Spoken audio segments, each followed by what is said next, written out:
Well, hello everyone. Welcome to Relationship Matters. So glad you've joined us. Hey, Chris, how's it going?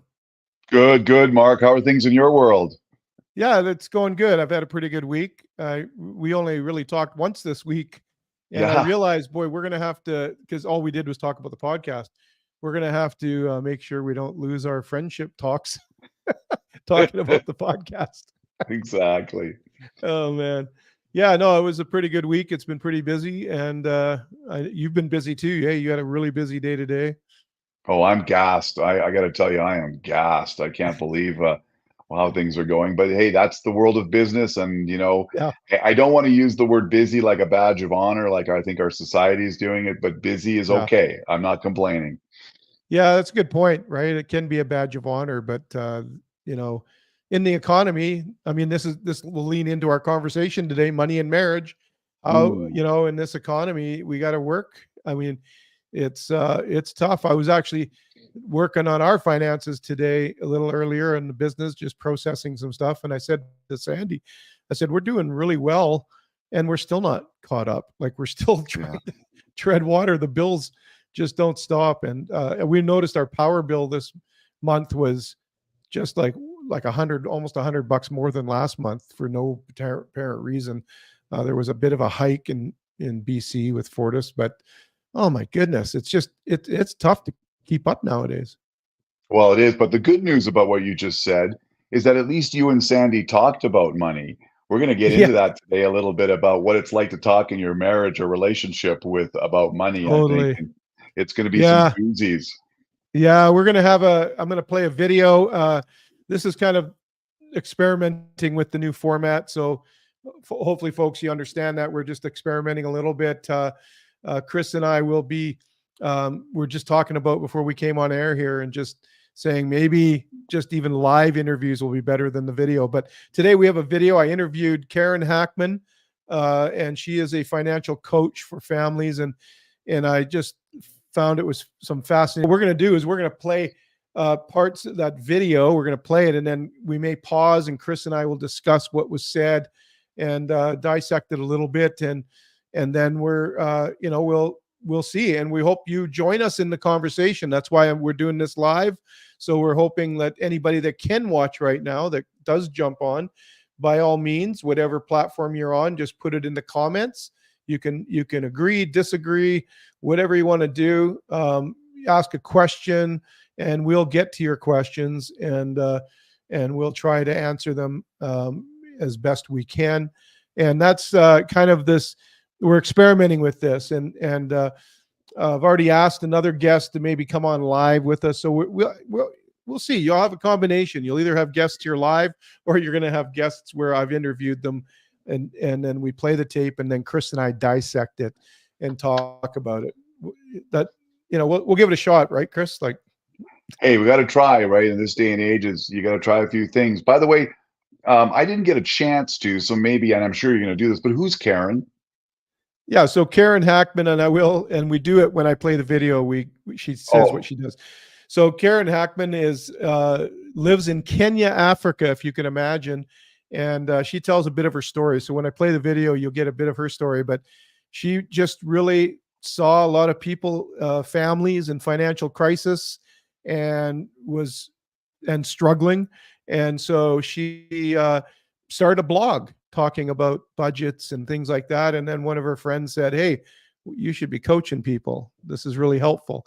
So she started doing that, and I came across her on a podcast network, and somehow we got introduced to each other, and so I thought that we would bring her on and interview her and see how it goes. So, good, good. yeah, But Mark, hang on a second.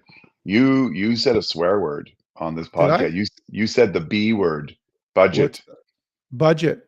Yeah, I know. that's like a swear word in this day and age, like budget. Oh my goodness, right? Yeah, no, Ouch. Ugh. I know budgets. Spreadsheets, I budgeting. hate Ooh. budgets. We'll get So, into that a Chris, little bit tell later. me, like, before we jump into this video, has money ever caused tension in your marriage? It didn't for the first, I'll be married 38 years this month. It didn't for the first uh 20 some odd years. You know why? Wow, why? Because we never talked about it. Okay. we had no clue what was going on. Right. And then we decided to talk about it, and then it caused all kinds of grief, and Yeah. then all kinds of. So, did I ever have tension in the financial aspect of our relationship? Oh my goodness! Oh, wow. And I Yeah, won't well, relate. Karen touches on that. Uh, because a lot of couples don't talk about money. We don't want to talk about it. But yet, what in my experience in relationship coaching, it's a source of pain for people. Like it is one of the greatest contributors to strife and conflict in a marriage, and a lot of it is because they don't talk about it until there's crisis. And Uh-huh. so that's we're going to have some real practical solutions today. But yeah, I just wanted to ask you that. What was it like when you were going through that, and then you started talking about it? What was the emotional roller coaster like? Like what were some of the feelings and whatnot that popped I'll up for share. you? What's funny about that one is we had a breakthrough finally in terms of that we were going to talk it with no more head in the sand, right? Right. And we were going to share our thoughts and feelings and everything, and any trust issues or whatever that we were going to do. We started to get into that world, and the emotional roller coaster was like worse than the P&E roller coaster or anything like that. I mean, my goodness, from all out raw screaming and everything to just Yeah. crying to just like, oh, maybe they're like, I mean, I got to tell you, an emotional time of Wow. going through this process of trying to establish some kind of decorum for us on that. But as Yeah. we talk about this and hear what Karen has to say, what we'll find out is there's a lot of good things that happen when you take a very Yeah. simple approach to this, right? Yeah. And that was the thing. Like Sandy and I, we didn't talk about much about it either through the years. And I wouldn't say that it caused a lot of conflict, but there was times it caused stress Yeah. in our marriage or in our lives together. For the most part, we've been pretty good at pulling together, but it's just been the stress from the financial. And I wasn't taught how to budget, how to plan Yeah. ahead, how to think ahead with finances, build wealth. It just didn't happen in my world, and so unfortunately I didn't pass that on to my kids either. But they've done fantastic. They're way ahead of where I was, where Sandy and I were. They're way ahead, so I'm really grateful for that. But it's like nobody wants to talk about it. And what's interesting to me is when I see then people go through a divorce, now all of a sudden it's all about the money. Everybody's fighting Oh, over every penny, or a will when somebody passes away. I have a friend one time said to me, I'd rather have the conversation over a coffee table than a coffin.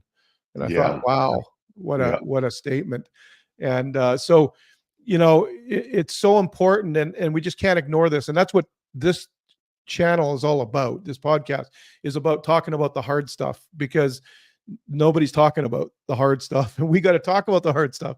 And so money does cause conflict in marriages, there's no question, in friendships, in business partners, in every relationship you have can be affected with money. um, I don't know about you, Chris. I've lent money to people and not got paid back, and you feel taken advantage of, you feel broken. We finally had a policy, Sandy. We don't lend money. We'll give it if it's in our capacity to give. I want to be generous. We'll help people, but we don't loan money anymore because it causes a transactional contract that can break the relationship down.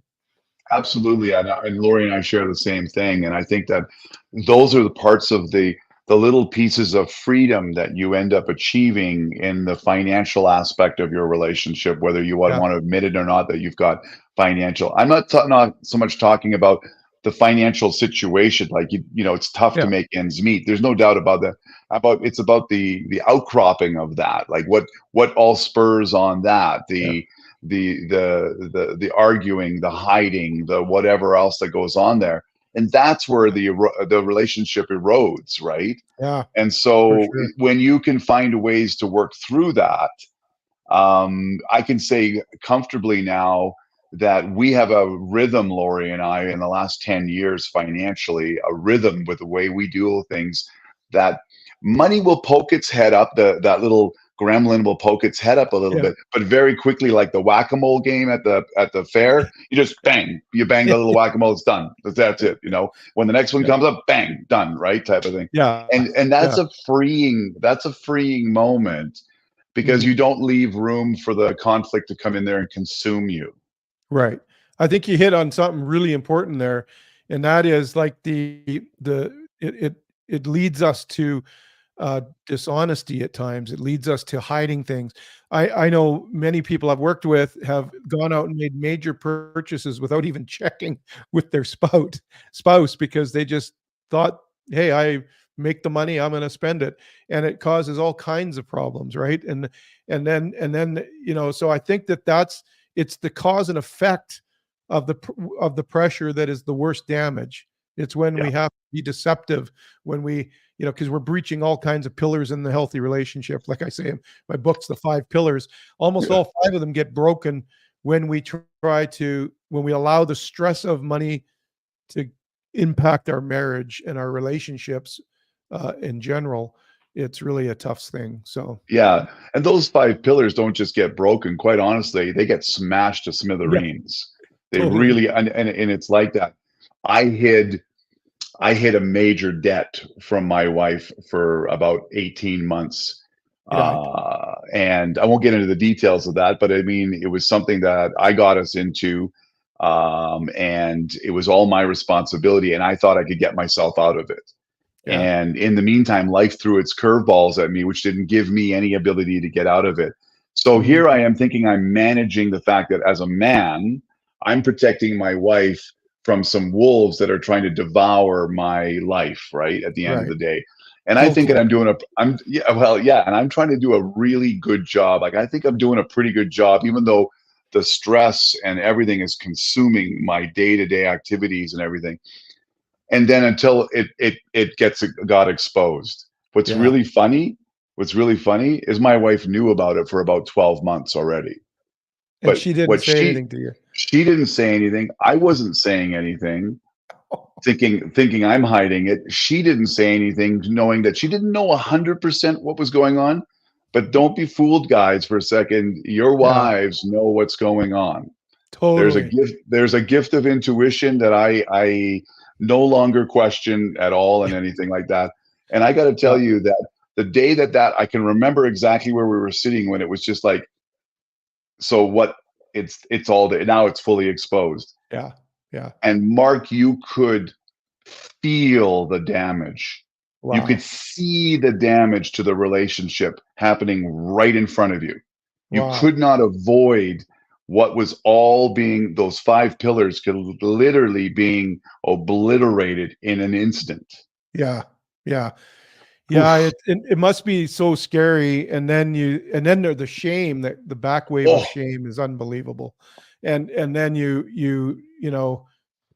it's quite a ditch to dig out of. It would have been much better to talk about it all the way along. The other thing I thought of while you were talking, Chris, is then you're also going through it alone. Then you're not actually like, Lori could have been a comfort to you. She could have been some wisdom for you to get through this. But that pride that comes in, I got to do this myself. I got myself in this. I'm going to get myself out. That pride that men carry, especially, is just so damaging to our well-being, our mental health, everything. I remember that season for you, and I remember that you were not doing it. Affected every area of your life. It's not just the finance, it's every area of life, and it affected your marriage and your household and your work and everything. And so it's just not worth it, people. Not worth it. Talk to no. somebody. Talk to somebody. You And need to and talk do, to somebody. and don't discount, again, I'm going to talk to men. We talked last week Yeah. about that a little bit, so I'm going to talk directly to men. And we don't discount the strength of your spouse. Do Yeah, not discount the strength of your spouse. exactly. Because looking back now, when we talk about it, my wife would have rather have known the complete disaster we were in. Right. And all she wanted was, can we get through it together? Yeah. Not, now you hid it from me. Now I'm exposed.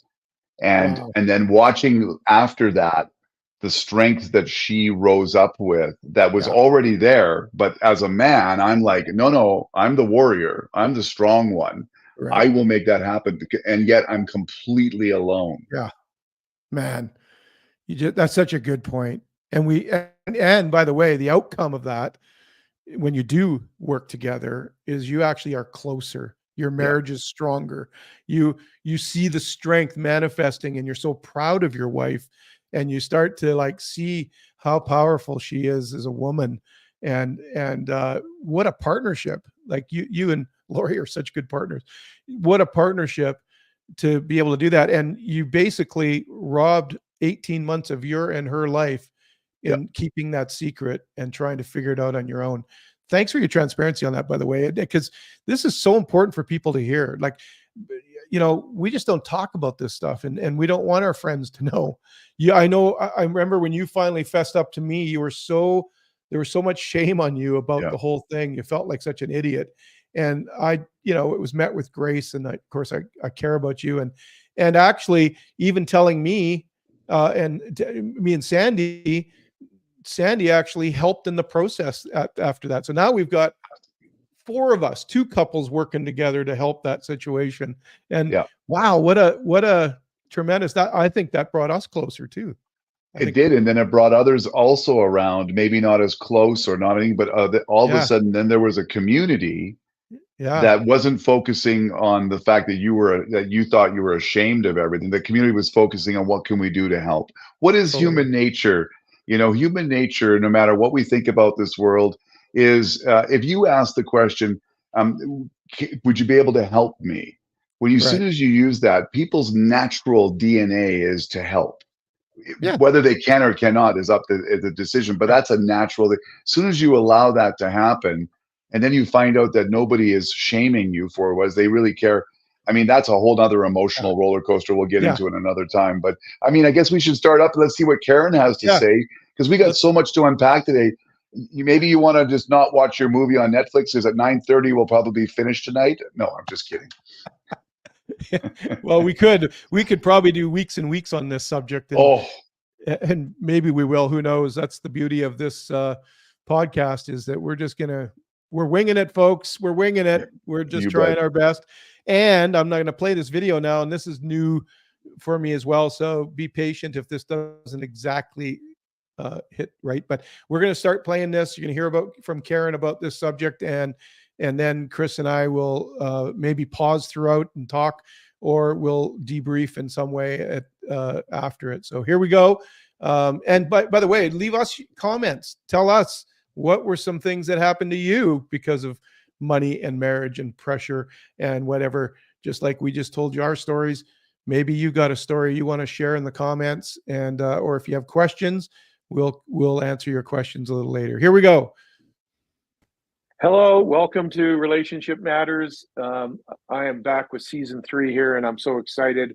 As you noticed, there's a new format, and I'm just really excited about that new format because I get to do this with my good friend Chris Dollinger, and so we'll unveil more as we go. This is one of the first interviews of the season, but I want to welcome Karen Hackman is here, and I'm excited for this conversation because I know personally firsthand how financial pressure can actually affect relationships. And so I want to just welcome you, Karen. Thanks for coming on and joining us all the way from Africa.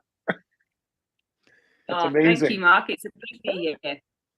Yeah, I would love to just maybe share for a couple of minutes, just share what you do and then maybe why you do it. And then we're going to jump into our conversation. Love that. Okay, well, I am a finance coach, and I became a finance coach mainly to help couples get on the same financial page and talk about money without arguing. And this happened because it took my husband and I 18 years of marriage before we got on the same financial page. And when my husband said, okay, let's do this, let's talk about money, let's budget together, it just the hope that I had in my heart that, wow, this is brilliant, to be a complete game changer for us. And I cannot be the only person that has been struggling in their marriage to talk about money. So that's when I started Money and Marriage. First of all, it started off as a blog. Then my friend said to me, Karen, you could be helping so many people. Why don't you just continue? And it just organically evolved into financial coaching. And that's what I'm doing today. That's awesome. And it's so needed today because it's such a point of pressure. And now with the economy, we're just seeing, especially in North America here, Canada, specifically where I am, the economy is just, inflation's out of control. And so that pressure, I have so many clients that I coach. I'm coaching for relationships, but the conversation often goes to financial. So it just so appreciate what you do. How do people find you? And we'll do that at the end as well. I'll also put it in the show notes. But how do people find you? Yeah, I have a website called moneyandmarriage.net, but I'm also on Instagram. Money and Marriage 2, that's the number 2. I'm on Facebook, Karen Money and Marriage, and I'm also on LinkedIn, Karen Hackman. So you can find me there and connect. Yeah, and we'll put all that in the show notes. Now, I will say you're coming to us from Kenya, Africa. Kenya, Africa. Okay, so people, be patient. You are clipping a little bit, Karen, but that's okay considering how far away we are from each other, and we're talking live. It's pretty amazing as we record this. And so, just be patient, folks. I know that it can be frustrating sometimes, but the technology, it's amazing. I was telling Karen before we hit record, my parents were missionaries in Africa back in the 40s, 50s, and they came home just early 60s when I was born. And but boy, would they have ever liked to have Zoom? They would, because you feel so isolated. I'm sure even with Zoom, you probably feel isolated. But boy, what a great way to be able to converse with each other and fantastic. And our friends remember when they had to, if they wanted to call home, they had to book a time on the local telephone to call home. I mean, how far we've come in just 20 years, just amazing. That was 20 years ago they were here and they had to book a time on the local phone to call home. Now we can just jump on and see each other. Exactly. Which actually is great for relationships, right? It helps you keep and family connections that you wouldn't normally have because it's not like a short jump to go visit you. Where's your home? Where's your origin? Where are you born? England is our origin, and as I said earlier, we were only supposed to go for 2 years, and that was 13 years ago. So obviously wants us here right now, and this is where we are. Yeah, that's awesome. It's awesome. Okay, well let's jump into this conversation, Karen, because we know, but I'd like to hear from your kind of perspective, firsthand experience in coaching people, working with people. How have you seen financial stress impact people's lives, but especially their relationships? Yeah, well, I just think that lack of communication, the couples that I've been working with recently, some couples have been married over 10 years. A couple I worked with recently have been married over 13 years and have never really sat down and had that open and honest communication about what they would like to do, how they would like things change. Some couples have different bank accounts. Some couples have one bank account, but one spouse doesn't necessarily see what's going on. And so she thinks they're doing okay financially. And so she'll go out and spend a lot of money and come home and the husband will be really cross with her because they haven't got the money. But they just haven't communicated that. Right. So that's where I see the pressure, just lack of communication. Yeah, and I think it's important also because, and I think this would be a great exercise for people that are going to get married. They should take some kind of coaching on financial stuff because even philosophy of money, is different. Like we know biblically, it's the root. The root of evil is the love of it, like the unhealthy pursuit in a sense. But that doesn't mean we're not allowed to have wealth, that God doesn't want to bless us and prosper us.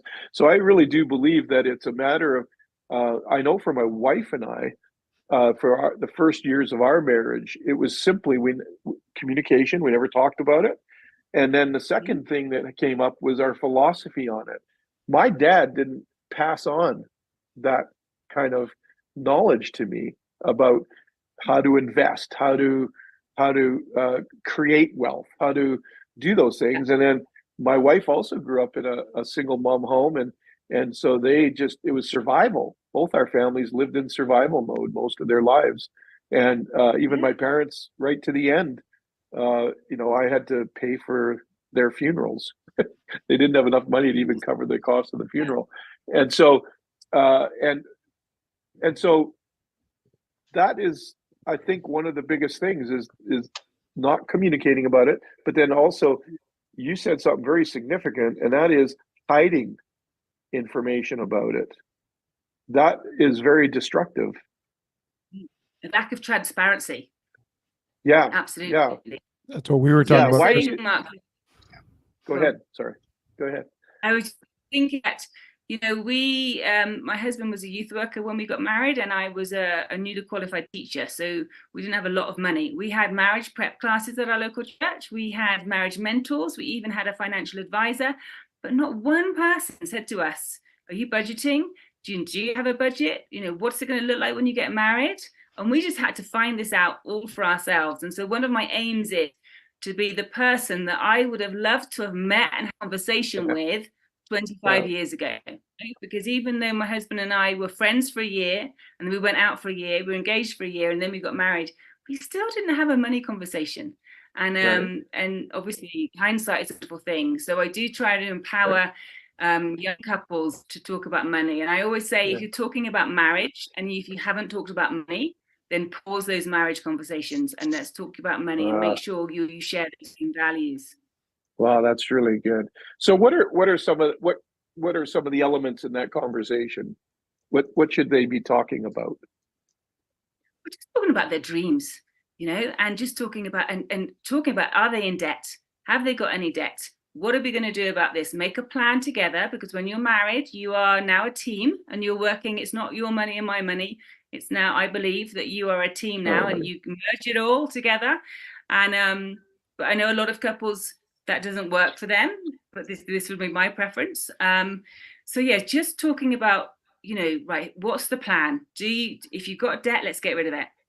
Let's build an emergency fund, a rainy day fund, and then and only then start investing for your future.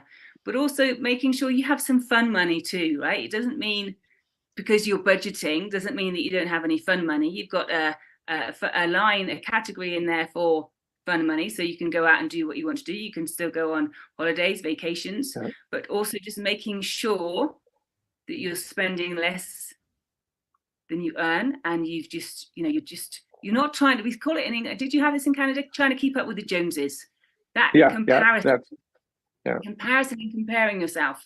And even for our 14-year-old daughter, she sees a lot of our teacher friends in every school holiday going on lovely 5-star hotels to the beach.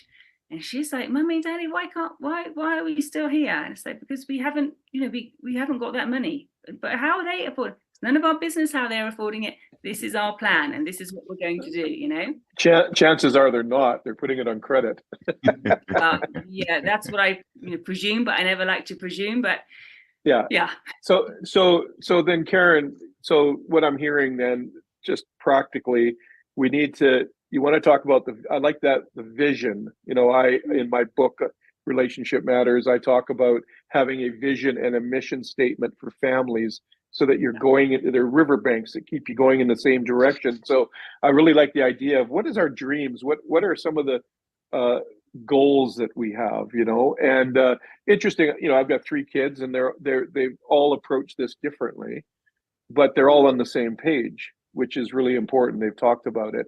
And so I've got one of my kids, they put cash in envelopes every time there's a paycheck, and fund money, grocery money, whatever, and they stick to that. If they get the end of that envelope, they don't buy anything else, and they're very disciplined in it.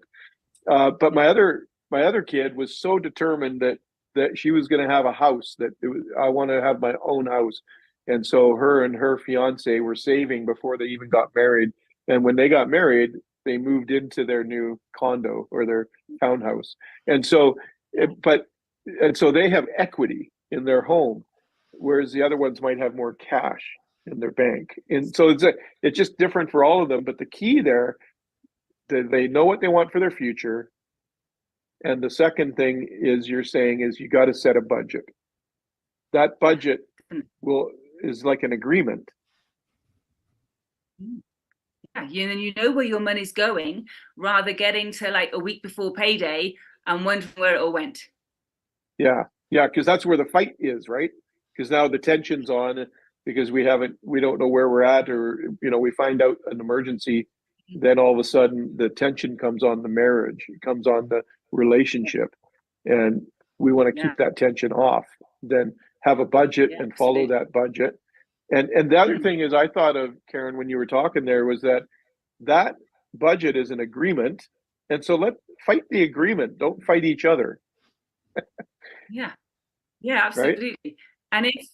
And if you want to, you have your budget is flexible. So next time we sit down together, what's working, what's not working, what can we change? Right. And it does take. I think a lot of people think we sit down and do a budget. First of all, scared. When I do a budget makeover with people, they do come to me and they're scared and they're like, oh, wasn't that bad after all? But it does take you a few months to get into the I guess the groove of it, the pattern of it. You're going to need to be flexible, because when you start a budget, you are going to forget things, and you go, oh, didn't think about that. Let's pop that on, and then so it does take about 3 months to get it right. So really, hey, Mark, can you pause this? One meeting talking. Yeah. Mark, we got to stop here, because for just a second, love what Karen's saying, love what she's saying, and she's dead on. However, there is a however, okay? Because this is a part of the podcast that people start to look at their phone and go, Instagram becomes a little more interesting than Chris and Mark and Karen, because the swear word budget has come back into the play. Budget, if I say budget to anybody, I don't care if it's a business person, an individual, what doesn't matter. The first thing that they think about is a document. A document and confinement and work and effort and energy and all that kind of stuff like that. And this is where we lose a lot of people, because it's kind of like, well, we liked the idea of a budget. Sure, we do. We love the idea of a budget. Yeah. I mean, you need to tell your money where it's going. It doesn't tell you where you tell it, I'm going to spend you here, I'm going to spend you there, right? So you need to know where that's all going. But the thing about budgeting, and we're not going to get into that today, we'll let Karen continue to talk in that video a little bit about it. But folks, before you decide to hit the eject button, because it's going to get into spreadsheets now, which it won't, is just understand the concept that budgeting will look differently with everybody, and it will be treated differently. When Lori and I went and did a course that where budgeting became the one section, the focus on the budgeting was obviously the columns of the dollars. There's no doubt there was a little bit of discussion about, but it was about the communication of that.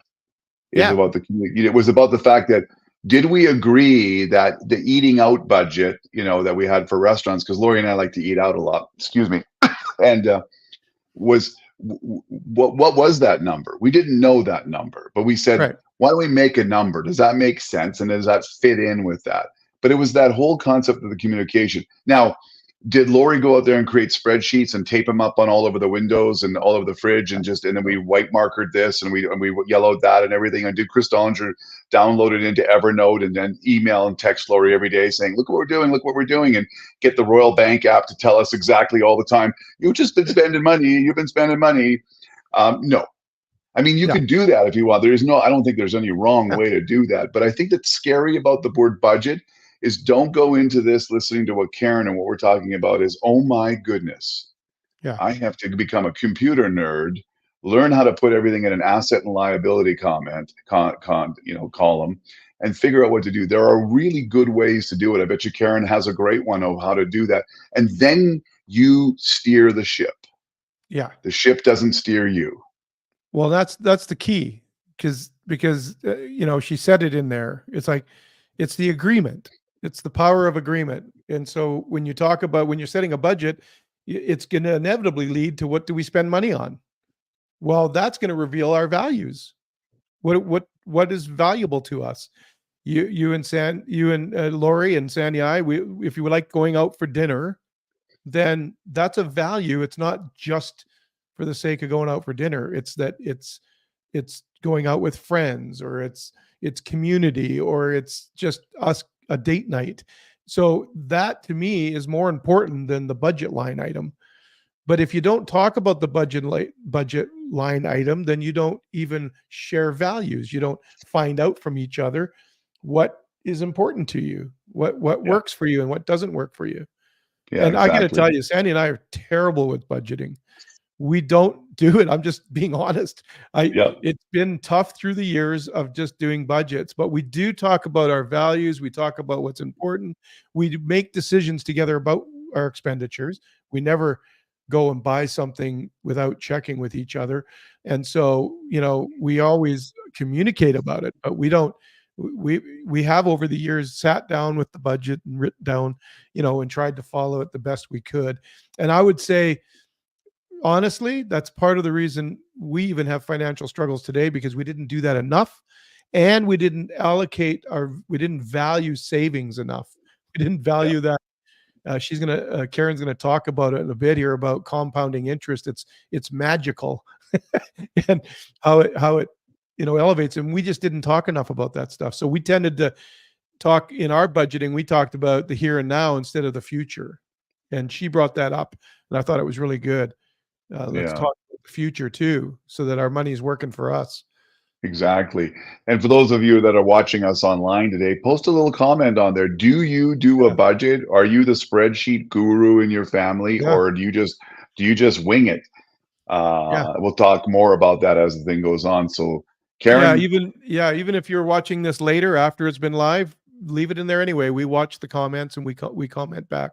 We answer questions back. And so let us know, how do you do it, because we can learn from each other. So so let's keep going here. About finances, it's actually regular conversation, regular communication on your finances. In fact, I always recommend for relationships to have check-ins, like where it's like you set time aside, you sit down and, how have I blessed you? How have I hurt you? And talk it through. Maybe finances should be added to that check-in. Yeah, absolutely. And it doesn't have to take long. Once you've got that budget going, it doesn't take 10, 15 minutes just to tweak it again every month. But always, even just, it doesn't have to be a formal thing. You can just say, every day, every other day, how much, did you spend any money today? Or I had to pay for this and I forgot to pay, I forgot to tell you that I, gave someone some money today. And that's okay. As long as you keep that communication open and honest, I think there shouldn't be any surprises when you get to the end of the month and when you sit down and do that new budget for the next month. Right. I think the reviewing of the goals probably is important too. Yes. Yeah, always. So a few years ago, we went to Disney World, and we were supposed to go in 2020, and then we were supposed to go in 2021. So we had a few extra years to save. And, but as a team, we knew that when we went out to the local coffee shop, we could either, a coffee or a milkshake or a biscuit or a cookie. So for our daughter, it was a big family thing. We're together. There were no holidays to the beach for a few years. This is what we're saving for Disney, and obviously flying from Kenya wasn't going to be that cheap. So we really needed to knuckle down and work as a team, and that was great. We had little celebrations every time we saved like another £1,000 just towards our goal. And we had an amazing time. It was hard saving that much money because, you wanted to treat yourself, but you had to keep your eyes on that big goal. And when we got there, it was just amazing. I know Disney's not everyone's cup of tea, but for us living in rural Kenya, it was just amazing. It must have been culture shock too. Yeah, it was the crowds. Yeah, because we live, it's 45 minutes drive to our local supermarket. It's 4-hour drive to our nearest hairdresser and the dentist. So, all the crowds, it was slightly overwhelming, but we got used to it. Yeah. The thing that jumped out at me there was the hard work, yes, but the reward and the celebration of that hard work, I'm sure had an effect of bonding the family. Like you had a family victory. Now this isn't just individual victories. It's like, hey, we all sacrificed, we all worked hard for this, and now we can go on this trip and we come home with no debt. We come home, it's all paid for. So the reward of that must do something emotionally in the life of the family that was incredible. Yeah. And it was incredible. And just learning that delayed gratification was just so good. And we weren't. Chris, I want to talk about that. That delayed gratification was so good. Like sometimes it's really hard. We don't want discomfort in life sometimes, right? Like I think a lot of people, we want that instant gratification, the microwave society, whatever we want to do. But I just wanted to pause for a second here and just highlight that, because it was so powerful even when she said it, it was like, yeah, can you imagine how it bonded that kid, 13, whatever she was at years old, couldn't have some things that her other friends had. She couldn't do some things that her friends could do. She couldn't get, even when they're out, the snacks at Starbucks or whatever they have in Kenya, they couldn't do. And it must have been terribly hard. But then to have the gratification of having this vacation and not having any debt coming home with it, man, I remember how many years it took me to pay off one of our vacations that we went on. And it was just so, it actually stole from the joy of the vacation. Yeah, exactly. And I think we definitely can see that in today's world right now. Everything is now. There is you can't wait a minute. You can't wait 90 seconds for anything. It's now. And I honestly, and maybe I'll ruffle some feathers with it, but I think that's because we're a me culture now, right? Yeah. Me means now. And in business, I liken it to this thing. We used to watch as the business world shifted years ago to the fact that we went to this microwave, like I want it now, but in a microwave, it still takes 90 seconds to warm up a piece of pizza. So you still got to wait 90 seconds. Well, businesses move differently like that now. Businesses become nuclear.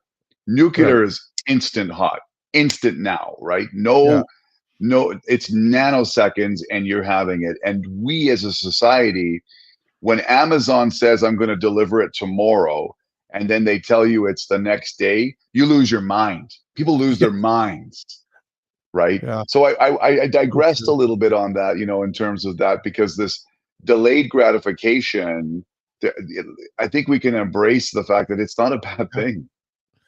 But it's a good point.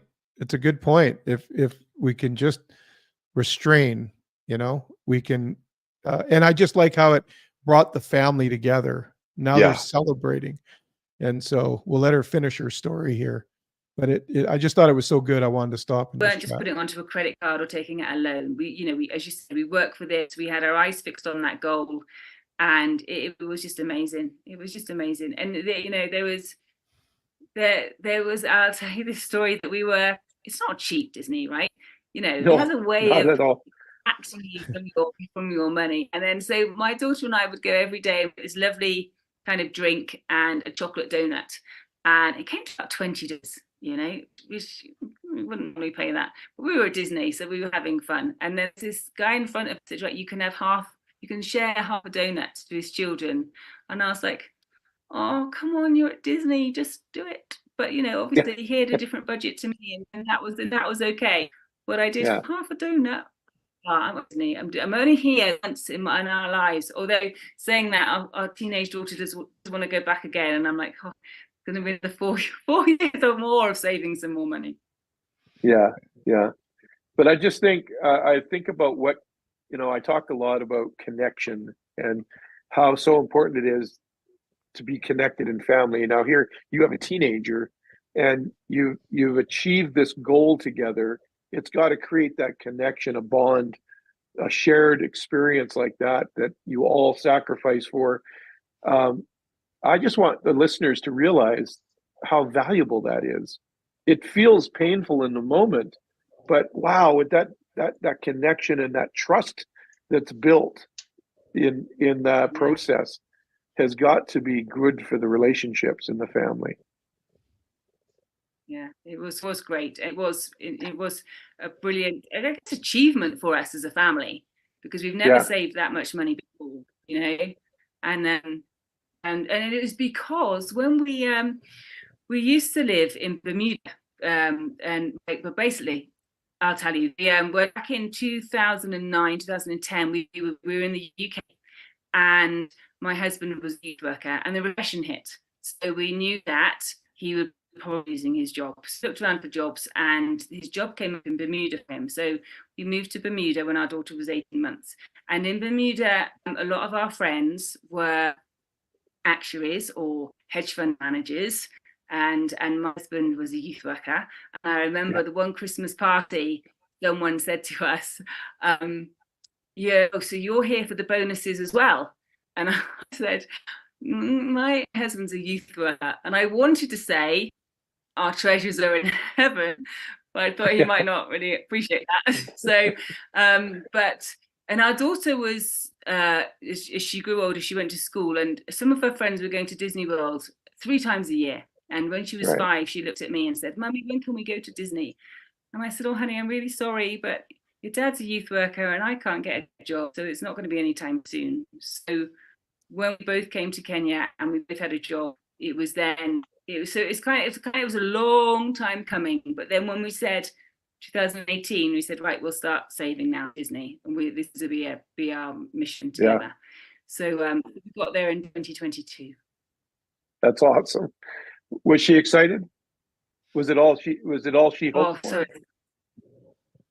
yeah, you know, and even because she thought she was she thought she would be too old for these S's, but she just loved it. And the photos of her face just beaming, and we all had a great time, you know. And it was actually because she was older, we could go on all the rides, and you know, she was old enough to understand you have to queue, and old enough to understand it's going to be a hot day, and this is our plan, you know. So yeah, it was great. She loved it, and the photos and the memories, you know, never take away from us now. Yeah, that's cool. So, okay, so in this communication, let's get back to the budgeting or to the financial. No, it's good. I like that story. That it's well worth it because it drives home the point that, listen, you can do this. Anybody can do it. If it, you know, I think that a lot of that instant gratification in our culture, especially North America here, where, you know, you keeping up with the Joneses, but also just the barrage on social media of what success is and what, you know, flashing their money in their cars and I just think it puts an incredible pressure on young people today to try to keep up. And the rents here and I heard a number the other day from one of our politicians who said it now takes 25 years to save up the down payment for a house, where it used to take 25 years to pay for a house in North America. Yeah, it's unbelievable. So if there was ever a time, that's why I wanted to have you on, if there was ever a time when we need to have this conversation, it's now. And so what are some other pieces of the conversation about money in a marriage that need to happen? I think so your first one, excuse me, is the budgeting, and then just making sure. My plan would be that to get out of debt, to really crush that goal together, and then save your rainy day fund, your emergency fund, and then you can start investing and saving more. But just that conversation of what does our future look like? Thinking of your past, your money story doesn't necessarily mean that you have to stay. Maybe you've got a negative money mindset. Maybe you don't like talking about money. You've been told not good with money. Doesn't mean it has to stay that way. You can change. Can ask yourself questions, reflect, and change where you're going to go. Where the end goal is. You know, we talk about our retirement and if this is a plan, how are we going to get there? At Easter, my husband, we would all love to go to the beach. So we're going to sit down over the weekend, right? Let's have a look. Let's have a look at the budget. How can we get there? Just so making those short-term and those longer-term goals and just keeping that communication open and so and working. Yeah. So what are some of the investment, the building towards retirement Do you have any, is it within your bandwidth in terms of your coaching to suggest investments or to suggest, like, is there any financial planning that comes with your coaching at all? No, I'm not a financial planner, so I mostly help people get Okay. out of debt, build their emergency fund, and then I pass them on to some of my financial planner Okay. friends or my financial advisors. But I would definitely say, if you're a young person right now in your 20s, start that pension, because that compound interest is the eighth wonder of the world. Yeah, yeah, yeah. I'm going to have a financial planner on as well coming up here, so stay tuned, people. And he's going to give you some insight that he gave me about money that I had no idea. But he says all the banks and the people that are making the money understand the principles of this, and if everyday people could understand the principle, they would actually do a much better in their wealth building. So I've got a financial planner coming up. So we'll stay within your Good. realm here for this conversation. In terms of that conversation about money, is there anything else that you think is connected, kind of on the fringe of that conversation, that you've seen come up within couples, within marriages? So I have seen that some couples are reluctant or they're overwhelmed when it comes to talking about me. Is that what you mean? Yeah. Yeah, just whatever. Your observations, because you're the expert in this area, just your observations of how people handle it and what they do. How do you help them overcome it? So you just said, so if they're awkward about talking about it, they're not comfortable talking about it, give us 3 practical things they can do to get over that. Well, so when my husband and I started talking about money, I knew that he was very reluctant to talk about money because he had a negative mindset. So one of my top tips would be find them when they're in their happy place. And so my husband, when he was singing, I was like, oh, he's in a good mood, he's in a good place. So I said, hey, look, can we just chat about this, because I'd like to help somebody out, and I don't know if we can afford it this month. And so that would be like my way in. And then at the weekend, I'd say, I said, right, grab a cup of coffee, let's talk about can afford to help out so and so this month. And then we just sit down. And one of my top tips would be that complete much of the budget as you can before your reluctant spouse sits down with you, because if they're reluctant, they're really not going to be willing to sit there for 2, Right. So just make it short and no, go ahead. Finish that thought. And just fill in as much of the numbers as you can, and then it will not be a prolonged activity for them. And then another one thing I found out was to do something fun afterwards. Go for a walk, or go out to see friends, or go to the shop for a coffee, and just so they know that it's not going to be an hour's long torture. Because for them, they really don't. It's just that negative mindset is just all they can think about. And also, just every now and again, as often as you can, just praise them for some good financial decisions that they've made, because they have just got such a negative money mindset that they think they're so bad with money, and it's going to take time for you just to change that. And so for us, it was, for me, and it sounds like a control freak, and I'm not really much of a control freak, but when I knew that he had this reluctancy to talk about money, right, I'm going to have to do my research now. I'm going to have to go and find out how we can change this. So what I was doing was all wrong, because I'm a morning person and he is a night owl. So I'd be up at like 5 o'clock in the morning, and at 7 o'clock I'd take him a cup of tea and go, right, let's talk about budgeting. And he was like, what? So that wasn't a good idea. Learned from mistakes on that one. And then just keeping it short and sweet, but just making sure that you are communicating and that you do have those goals, and celebrate those goals and celebrate those small wins. When we were saving for Disney, it was a huge amount of money that we were saving, but every £1,000 that we saved, we would celebrate. Yeah. Chris, I thought that was interesting. That little bit about how to help your partner if they are reluctant to talk about money. I just thought that was good. It kind of fit with what you were saying. Like, once you did talk to Lori, it actually, you found out how strong she was. But there are people who are just really reluctant to talk about it. It makes them uncomfortable, gets them tense. And I thought that was really good, that, try to meet them at their level. Try, whoever's got the wherewithal to do it, let them take the lead on it, and then just inform the other. Yeah, well, what we learned when we did our thing and finally came out of the quagmire that of non-communication and everything like that was when we got to that whole idea about budgeting and who wanted to talk. We learned, and it was also taught to us that there are, when it comes to that in relationships, you've got the one individual in the relationship who is, all about putting the, here's the rent, $700, like putting the whole paper together. They craft it up really nicely. And then you've got the other one who's all gummy bears and unicorns, right? Yeah. We'll try to put those two personalities together because we're all different. And so here's what would happen with Lori and I. I'm the spreadsheet guy. I'm the practical guy. So I've got every line item in the budget, graphs, pie charts, the whole night, our first budget, right? We're going to come together and have a conversation.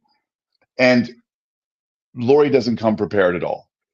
Yeah. She just, she comes in and we sit down and I'm like, okay, line item A on the printed copy, plus I send it on our tablet too, just in case. Line item A. Well, that wasn't going very well. So we realized at that moment, we can't talk about this right now. So we put it off. But we said, we got to talk about it. So on one of our trips to BC, because we live in Alberta going through the Rocky Mountains, you'll know that when you come through Sycamoose and the windy road along the lake, we decided coming out of Sycamoose, this would be the good time to talk about the budget. Well, no, I decided that this would be a good time as we're an hour away from seeing our family, right? Our kids and stuff like that. This will probably be a really good time to talk about it. So, Lori, get out the tablet, open up the budget. Let's go through it line item. Literally within about 7 minutes, because I'm all hyped up, like I'm all about. And what I'm learning as we go through the budget is we're losers. We're losers with our money. Like all I can see is like, what are we doing with we're just a bunch of losers, and that's all I could focus. I'm like, if you get to know me, Mark, you're a little over the top at times, Chris. Little reactionary, just a little. So here I am going, we're going to be broke. I'm working at Home Depot at 78. We're losers. We're losing we've lost everything. There's no reason. There's no reason to do any budgeting. Catastrophize a little bit. Oh, and here's Lori just hanging on for dear life on the tablet, thinking about, I'm going to go see my kids and I'm going to see my mom and dad, and and it's going to be great. And I'm like, we're damned. We're doomed for this thing. The sky is falling. She just starts crying. Oh, just starts crying and like sobbing, like, I guess. And I'm like, whoa, now this is heavy. Like, this is too much, right? Like, it's like, what are we crying about? The reality is the reality. We're losers. We're never going to make it. We got no money and we're broke. And why even bother working hard? Like, I'm just going to quit my job and work at McDonald's and we'll just live on a medium, like it's not worth it. It's not worth the hard work. She's crying away. By the way, but that sets the tone for the vacation really good, by the way, guys. It's really like, so when she talked about the right timing. So tense when you get here. Well, because the other day in the morning, Lori and I, for about 8 years, have a ritual that we get up in the morning, we have a cup of coffee together, and we just share some thoughts and we visit. That's what we do. It's slow and easy, right? Yeah. Well, yesterday morning, I decide, because I had something in the middle of the night that prompted me about a financial situation, and I wanted to ask if Lori had done this, right? It was like opening up some kind of a special savings account or something like that. So we're having coffee, and hey, all is good. And by the way, Lori, hey, did you get that account opened up? And have we been contributing any money to that right now? And have you got that thing done? And what's going on? And she's like, whoa. Like, she's like, do you ever pick the dumbest times to talk about money? She goes, I don't have time right now. It's going to get done. Shut up. And I'm like, no. Why is it not done right now? Like right now, it needs to be done. So timing. Timing. Timing, that's what Karen was talking about. Timing. I know. You're so so so ridiculous sometimes. I love it. I know, and I know that we're at the top of the hour, and maybe what we might want to do, Mark, is Yeah. take next week and dive a little bit more into what Karen, and let her finish off what she's doing, because I think there's a couple of other things that we can kind of close out today, Yeah. with it, because the people are probably going to be saying, well, what's the practicality of that? Well, if you're going to walk away anything, Mark, today, I think the Yeah. number one thing is going to be Be on the same talk about it. Communicate. Be on the same absolutely, page. absolutely, You're a team. Go for it. You're a team. Work together. And we're not competitors. We're not competitors. We're not, that's right. like, I handled the money for the first part of our marriage. I was the guy paying the bills. I was Johnny Man. I have it. I was 1955, that guy, Yeah. that's what's going to happen. But I was useless at it. Okay. All right. I was useless at it. I mean, we never had any money. No money ever stuck to us, right? Because my burn rate is too high sometimes. I'm like, la, la, la, Yeah. type of thing. Yeah. And one of the things that happened when I crashed really bad in 2010, and then we also were going through this big financial, brouhaha that was happening in there, is then, of course, now that Lori realizes I've been hiding stuff from her, and now she's like, I can't trust you with that, and I'm like, Yeah. well, I can't trust you with the money because you don't know anything about money, because I've been doing all the money. And she's like, well, I can't trust you with the money because you're hiding all this stuff on me, and so now we got a whole new set of problems. Right. I had to do something very interesting in our marriage at that point. I will be honest with you, because Lori knows this. I can speak to this, even though she just left to walk the dog, and because she could usually hear what I'm saying, but I can say this like that. Is I didn't really know if I really did trust Lori to take on handling our finances. Right. And I think when you're in a relationship, people pick up on things pretty easy, right? Yeah. But Lori Yeah. took on the task of doing that.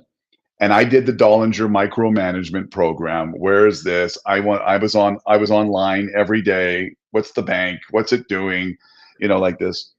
And I got smacked across the head one night about something, and I was like, it doesn't matter if you lose it all. Will you trust your wife Yeah. to do it because you've asked her to do it, and she said she wants to do it? Yeah. And I That's went, really good. and so I let her do it. Now, it took me a while to get to a point where there's a rhythm. I can't tell you for the last 4.5 years, and I'm not saying you should do this, okay? This is Yeah. Chris and Lori. But for the last 4.5 years, I have no idea what's in our bank account. I don't even know what the passwords to our banking. I don't know nothing. And people are going to say, well, you're a little immature, Chris, and that's not being a responsible man or a responsible person. No, what had happened was, by me not nitpicking about the money and allowing my wife to do it because she does it way better than I do.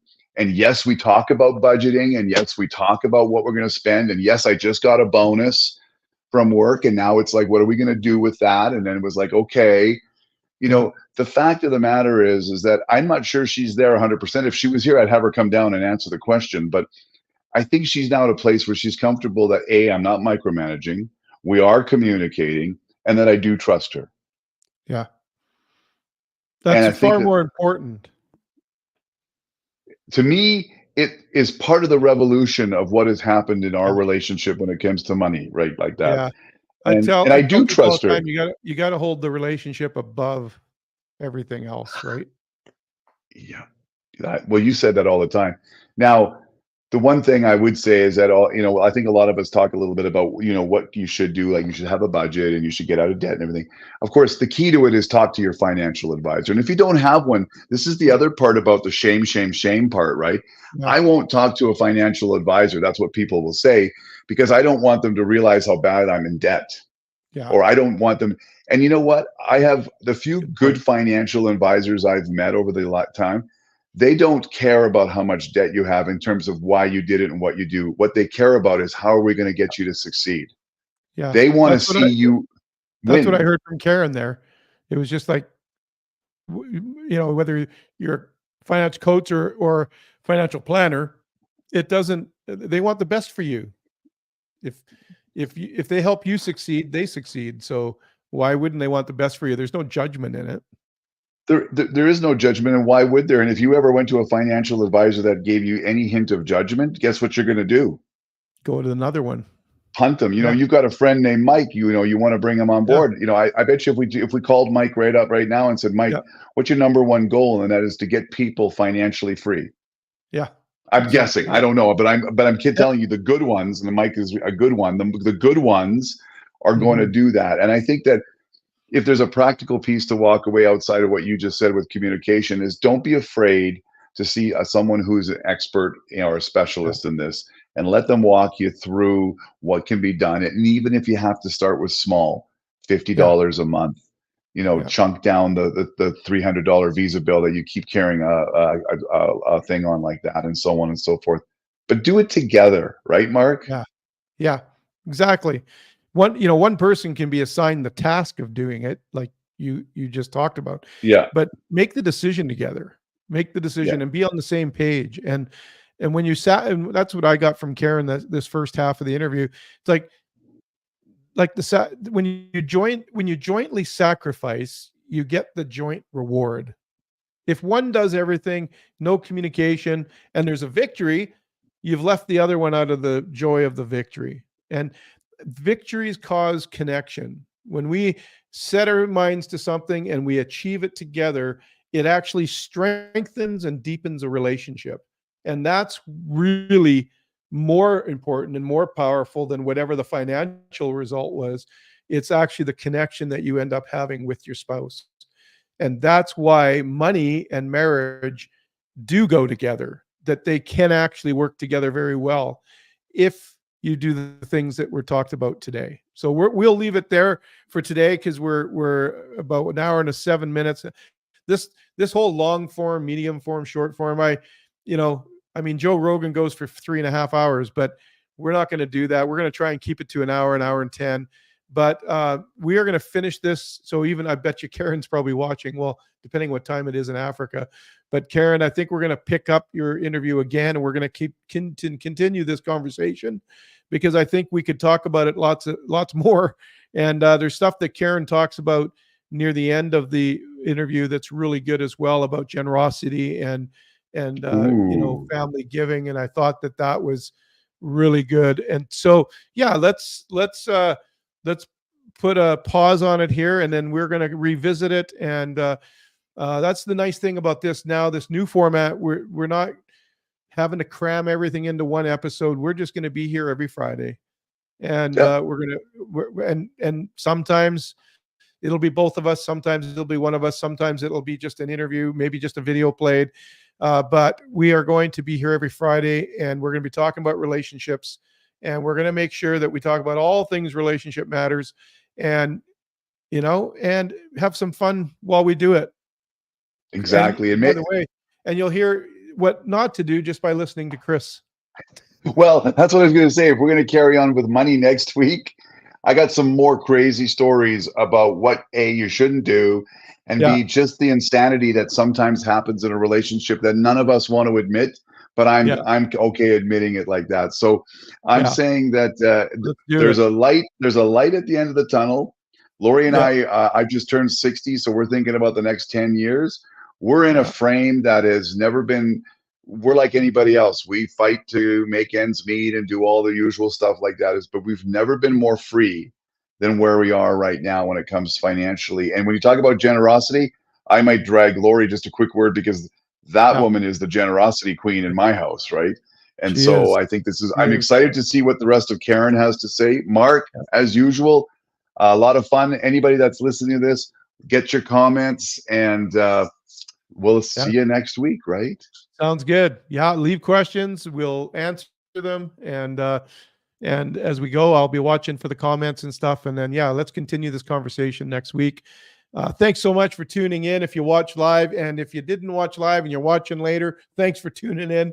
And I hope that you got stuff out of this. There's some real practical things today that you can do to take your money and marriage to the next level. So thanks for joining us. We'll talk to you next week. Peace and love, everyone.